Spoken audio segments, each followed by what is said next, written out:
Hello, everyone. Welcome to the Freeman podcast. It's a great pleasure to have you all on this episode. So, today we're going to be talking about love and oneness. But before we get started, let's roll the intro. Red flag because you just totally adhering to the same principles called faith, like I mentioned earlier. How do you solve this? What ideas? Traders, welcome to the Trader series. So this episode, chapter, welcome to the Profitable Trader series. So on this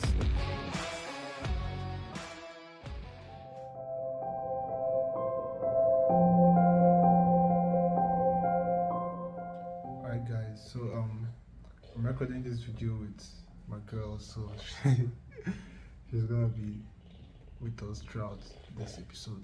So today we're going to be talking about love, right? And it's no coincidence that we have love with us on this particular episode too. So now the human brain may not be able to comprehend like what love really is, and we try a lot to understand what love is, but then I don't think most of us have actually had the opportunity to get a real idea of what love is, because love is already, right? It is an isness. So whether we think about it, whether you act in love towards someone, doesn't matter, because love is. So when I say love is, what do I mean by love is? Love is because before you were born, love was, and after you die, love will still be. In other words, love is actually the bridge that holds both your physical existence and your spiritual existence. So love is that oneness, right? So you can say love is oneness because love is that oneness, that glue that holds things together, right? So to understand what love is, let's look at your yourself, right? So just look at the body, and as you're looking at your body, right, your body is made up of atoms, right? And every single cell in your body is made up of at least 100 trillion atoms, right? So, and your body is made up of trillions of cells. So you have like trillions upon trillions of atoms in your body, and every single individual atom in your body is working together in harmony, right? Every single atom in your body is working together, and there is no friction. Just imagine what happens when you split an atom, right? So when you split an atom, you get an atomic bomb that can wipe out almost an entire city. But then your body is made up of trillions of atoms and you've not yet exploded, right? So that glue that holds every single atom in your body is called love. And then those atoms come together in harmony to create a cell. And then those group of cells, if you look at a cell under a microscope, you see that cells are constantly bumping into each other. So in other words, the cells are always interacting, right? And if the cells are in harmony, right, then the organ that they will produce will be in harmony, because our cells come together to create organs. For example, your organ of sight, right? The cells that created the organs of sight are the same cells that created your organs for your nose, right? But then they just have a different harmonious frequency, right? That's why they manifest different types of organs. But then, you know, the glue that holds the cells that form your nose and the cells that form your eyes is called love, right? That is why this group of organs, like your organ for sight, your organs for hearing, your organs for talking, that is how all these organs can come together, right, to create what we call a harmonious body, right? So your body is functioning as one. So that same way, right, the same way that every single atom in our body comes together to become one, that is the same way, every single human being on earth is a cell, right? We are all cells on this planet, and we are all cells of the planet, because if you're looking at Earth from space, right, if you can zoom out, you'd see that the Earth is just one planet, right? There's no division. There's no point where one country ends and another country begins. All the lines that we see in our map is all false lines drawn by humans like myself and yourself, just for the sake of division.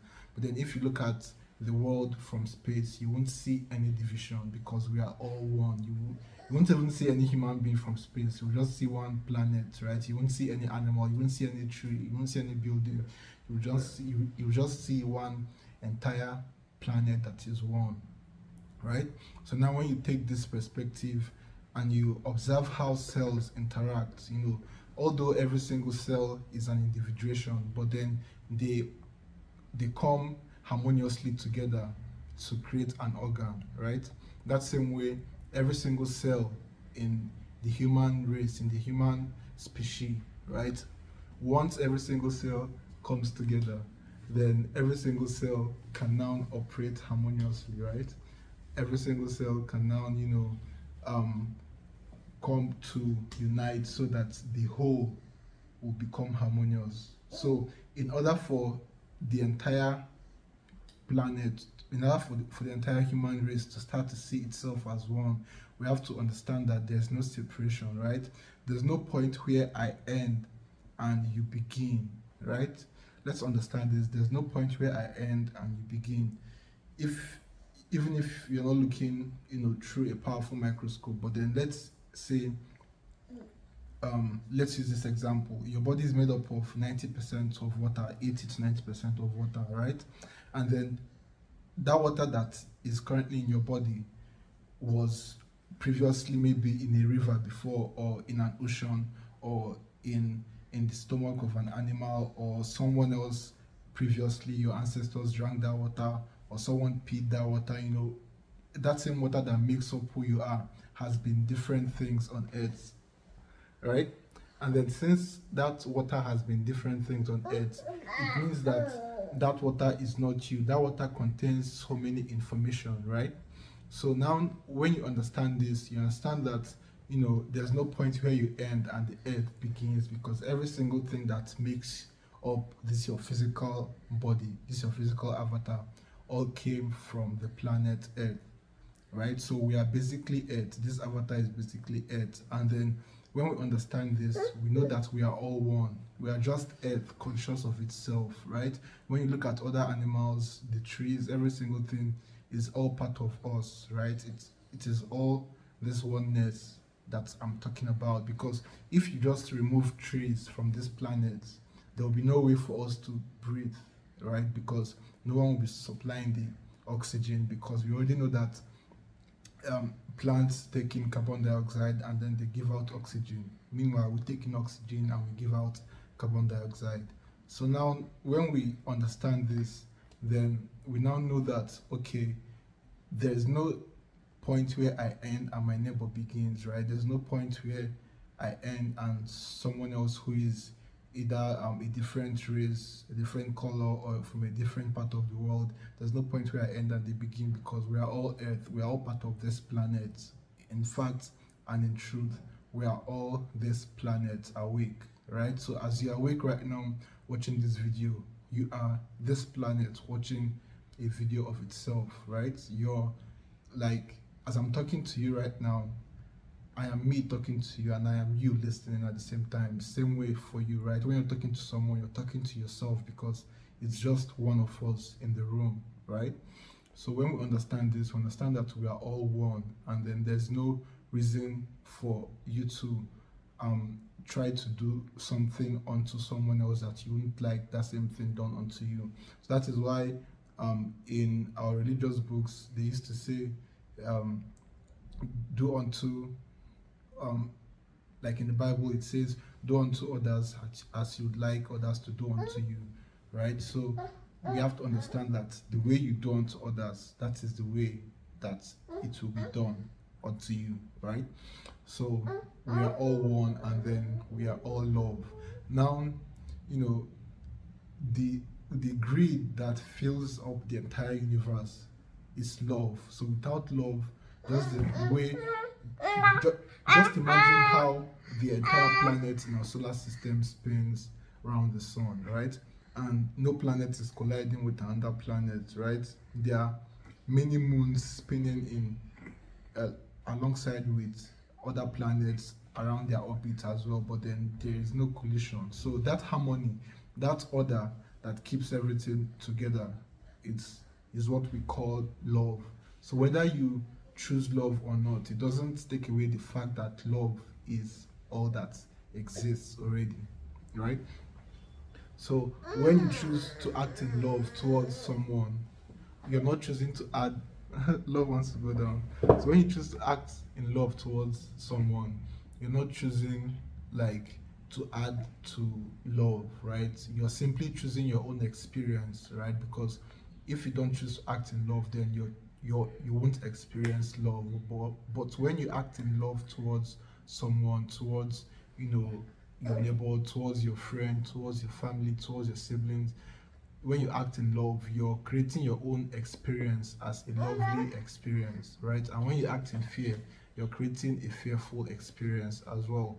So understand that we are all creators, and when we choose love over everything, then that is when we choose our power as creators. That is when we create a loving experience in this earth, in this particular manifestation.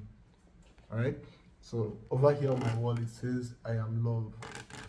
So I am love, you are love, we are all love, because without love you won't exist in the first place. Think about it. Without love, your cells won't even come together, the atoms won't even come together to form a cell.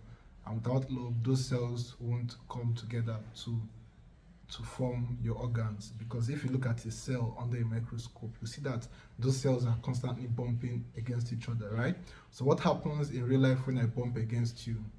Will you get mad and bump against me back, and then a fight starts and the entire humanity is in chaos, right? Or do you understand that I am just you bumping into you? So why not have fun and be grateful that there is another part of you that can bump into you, right?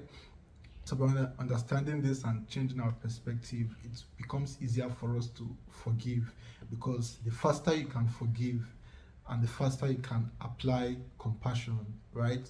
That is the fastest way to unlock love in your life, right? When you can forgive someone, because everything that resists love that we experience comes from us not forgiving, right? From us holding on to past things, to past experiences, and to things in our life that we don't want to experience and things in our life that we don't want to experience.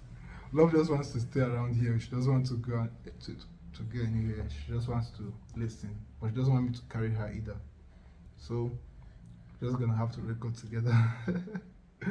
So when we understand that we are all one, right, then we can all operate harmoniously, because when the cells understand that they are all one, and then the cells are functioning harmoniously, then the body is at ease, right? You won't have any disease, because disease comes from when your cells are at ease, are not at ease, right? So when your cells are at disease, then you have an illness, right? But then when you're always at ease,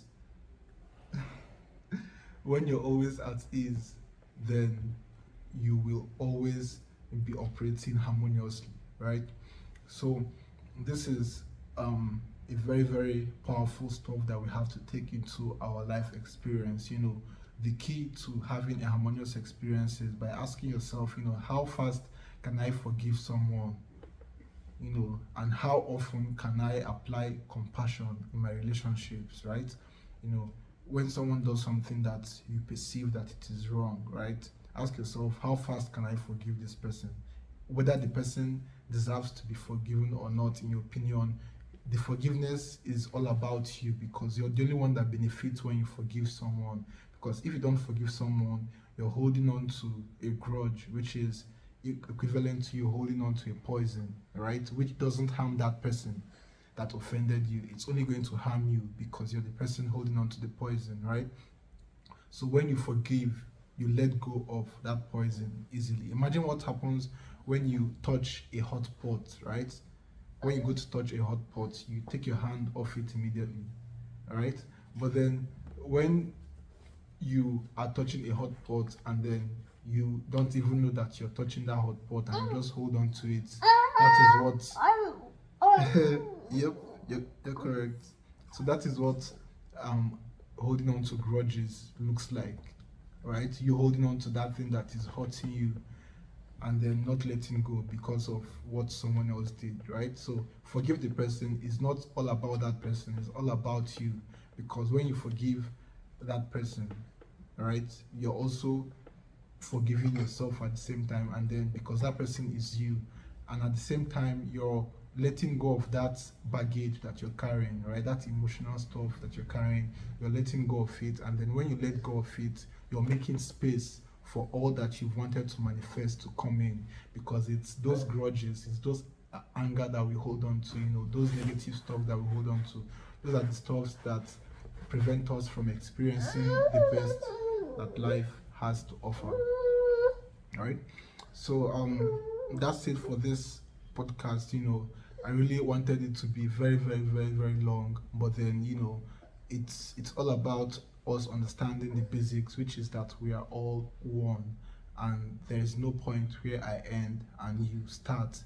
And also, anytime that someone does something that you perceive that is wrong to you, ask yourself, how fast can I forgive that person, and how often can I apply compassion in my life? So thank you so much for tuning in. Stay blessed and see you on the next episode. Say bye bye, love. Bye bye. Love is hungry, so see you guys. Bye. Yep, say bye bye.